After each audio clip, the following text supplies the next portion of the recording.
Assalamualaikum warahmatullahi wabarakatuh. Awalnya kalam dibaca, puji syukur kita ucapkan kepada Tuhan Malikul Alam nan menggorakkan hati je pikiran menuangkan paham dalam raso. Niat jangan nalalamu cinta di hati laba musim barunya kini menjadi nyato. Selawat bertumpang salam Nabi Muhammad dunyuan kita umpamu lampu nan tagantung torang nalobih menorangi kepada kita nan basamu. Ampun lambo dek pengulu nenek mama nang godang basa batuah sandi andiko dalam kampung tangkai jakatian dalam negeri. Nenek mama alim ulama bundo kandung nan mundo pemimpin dunia so tarontang dua sudah dalam imbauan nang bojo. Rasian pamenan lolo kucimpuang pamenan mandi. Ko indak tak bilang jo tato salam saja pamanuhi. Indak dape lantak bosi lantak bilah nan babuku. Indak dape kondak ati kondak Allah nan balaku. Inna lillahi wa inna ilaihi rajiun. Telah berpulang ke rahmatullah si Fulan binti Fulan dalam usia 50 tahun, suku Melayu. Hari Ahad tanggal 4 April 2022. Dek, lamu hidup banyak dirasai, jauh berjalan banyak nan tampak. Salah hompeh melatiangkan, salah cotok melatiangkan. Nyampang kok rundiang indak tasawui, kato kok indak tabaleh. Jauh dari lubuk hati dan paling dalam kami pihak ahli waris minta mau bakai kita nambasamu. Bada kita nambasamu. Alhamdulillah kami baca. Madombang tentu batimbali concang dek dua sagaragai undang dek dua salabuhan.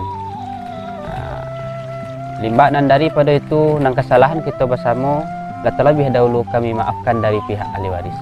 Nyampang kau indak dapat dimaafkan kesadonyo nan serupa solang tenggang. Omeh nambah tahiyah piti nambah bilang kainan baheto boreh nambah suke. Kami bersedia menyelesaikan secara kekeluargaan. Lima nan daripada itu jika duduk tu mengandung niat togak meninjau arah. Berniat kami di hari sehari kini bakondak adat jepi soko minta dibacakan doa khatam Quran di peti Fatihah. Mudah-mudahan almarhum dikubur dapat ke lapangan, tibonya di topek nan sompi dapat pindah di nan lapang. Nyampang kok tibo di nanange pindah ke topek nan tawa. Barokat doa Fatihah kita bersama-sama. Untuk itu kita mintakan pakai malin sandaro. Itu maden sana. Jadi persambahan yang kita baca cako dari awalnya kalam tadi sampai ke minta doa Fatihah itu adalah persambahan non lazim ataupun pidato. Soalnya itu searah. Jadi kalau pidato itu sifatnya pasti searah, tidak dibalik. Maka pidato itu atau persambahan itu dipakai ketika moi lah sudah dimandikan, lah bakece orang bararak kandu kasuro tibo disuruh dibujuh dilintangi sembayang sampai takabiyah. Sudah itu bararak pulo tandu ke pandam pekuburan, digolekkan di liang lahat mereng madok kibelat, tanah sakopa mengapalang dibalik tanah nasaulai badorun tanah pangalian tasirah meja tasirah tanah pekuburan petogak meja nan duo Fatihah dibaca penghabisan. Jadi setelah moi kodi sudah dikafani, kemudian dibawa keluar di tempat khalayak ramai, maka di situ ahli waris ataupun ahli bait menyampaikan permintaan maaf.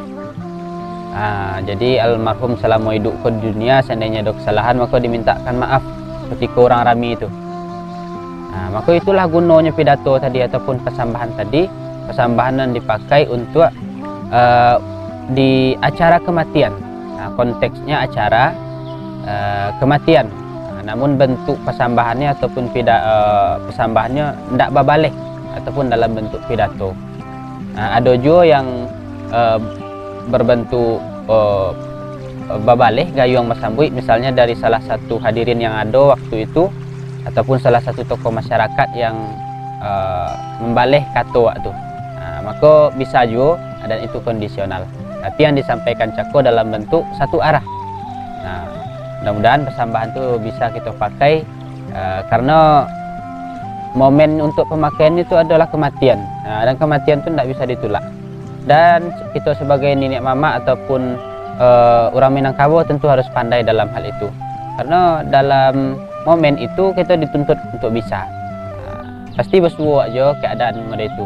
Misalnya anak kemenakan kita meninggal ataupun mamak kita, adun sanak kita, sekori-korian kita, separuh misalnya, sekaum misalnya, sesuku misalnya, tiba legaran di awak untuk mengecek, tentu harus buat siap. Itulah persiapan kita. Mudah-mudahan apa yang disampaikan dapat terpakai dak kita nambah sama, dan itu bermanfaat pula bagi kami nan menyampaikan. Yang pangkok terbaca dinan bukan malu tertumpah bagi ambo, terbaca dinan bona untuk berfaedah bagi kita kesadanya. Assalamualaikum warahmatullahi wabarakatuh.